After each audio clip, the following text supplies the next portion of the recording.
ലോക്സഭാ തെരഞ്ഞെടുപ്പ് ഫലം വന്നപ്പോൾ ആദ്യം തലയിൽ മുണ്ടുമുട്ട് ഓടിയത് പ്രശാന്ത് കിഷോറാണ്. പോയ പോക്കിൽ മൂത്രമൊഴിച്ചെന്നാണ് ഇന്ത്യ മുന്നണിയുടെ പരിഹാസം.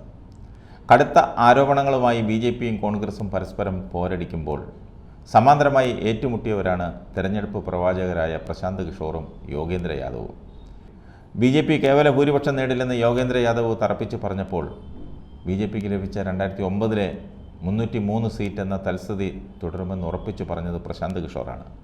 യോഗേന്ദ്ര യാദവിനെ കടത്തിവെട്ടി BJPയുടെ സീറ്റ് നില 320 വരെ ഉയർന്നേക്കുമെന്നും അയാൾ പ്രവചിച്ചു. തെരഞ്ഞെടുപ്പ് ഫലം വന്നപ്പോൾ മനസ്സിലായി വലിച്ചത് യോഗേന്ദ്ര യാദവിൻ്റെ പ്രവചനമാണെന്ന്. BJP കേവല ഭൂരിപക്ഷം നേടിയില്ല, 239 സീറ്റുകളിൽ ഒതുങ്ങി. 272 എന്ന മാന്ത്രിക സംഖ്യ കൈവരിക്കാൻ BJPക്ക് ഇനി സഖ്യകക്ഷികളുടെ സഹായം കൂടിയേ തീരൂ. തെരഞ്ഞെടുപ്പ് പ്രഖ്യാപിക്കും മുമ്പ് മോദിയെ തോൽപ്പിക്കാൻ പ്രയാസമില്ലെന്ന് വാദിച്ച പ്രശാന്ത് കിഷോർ തെരഞ്ഞെടുപ്പ് അടുത്തതോടെയാണ് നിലപാട് മാറ്റി BJPയോടൊപ്പം കൂടിയത്. ഇതിനിടെയാണ് യോഗേന്ദ്ര യാദവ് തെരഞ്ഞെടുപ്പ് പ്രവചനവുമായി രംഗത്ത് വന്നത്. BJPയുടെ സീറ്റ് നില കഴിഞ്ഞ തവണ ലഭിച്ച 303 അടുത്തെത്തില്ല.